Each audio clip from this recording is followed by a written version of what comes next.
લક્ષ્ય ન્યૂઝ, એક નજર, એક લક્ષ્ય. સુખસર તાલુકા પંચાયતના પ્રમુખ અને ઉપપ્રમુખે વિધિવત રીતે પદભાર સંભાળ્યો. આજે સુખસર ખાતે આયોજિત એક ભવ્ય સમારોહમાં સુખસર તાલુકા પંચાયતના નવનિયુક્ત પ્રમુખ તરીકે ભરતભાઈ ડિંડોર અને ઉપપ્રમુખ તરીકે મંજુલાબેન ગરાસિયાએ વિધિવત રીતે પોતાનો પદભાર સંભાળ્યો છે. આ કાર્યક્રમની શરૂઆત શાસ્ત્રોક્ત વિધિ અને પૂજા અર્ચના સાથે કરવામાં આવી હતી, જેમાં શુભ મુહૂર્તમાં નવા હોદ્દેદારોએ પોતાનો ચાર્જ ગ્રહણ કર્યો હતો.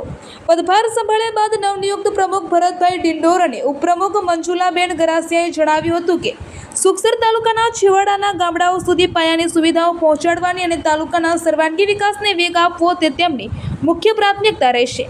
તેમણે કોઈપણ પ્રકારના ભેદભાવ વિના સૌના સાથ અને સૌના વિકાસના મંત્ર સાથે તાલુકાના પ્રશ્નોના નિરાકરણ માટે કટિબદ્ધ હોવાની ખાતરી આપી હતી.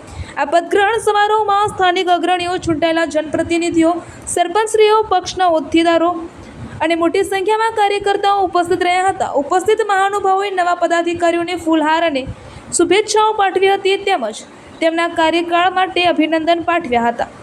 આ કાર્યક્રમના અંતે સૌ ઉપસ્થિતોએ એકબીજાનું મોઢું મીઠું કરાવીને ઉત્સાહપૂર્વક ખુશી વ્યક્ત કરી હતી. નવા હોદ્દેદારોના નેતૃત્વ હેઠળ સુખસર તાલુકામાં વિકાસના નવા કામો થશે તેવી આશા સ્થાનિક નાગરિકો દ્વારા વ્યક્ત કરવામાં આવી હતી. Bureau chief Yasir Gudala, Dahod.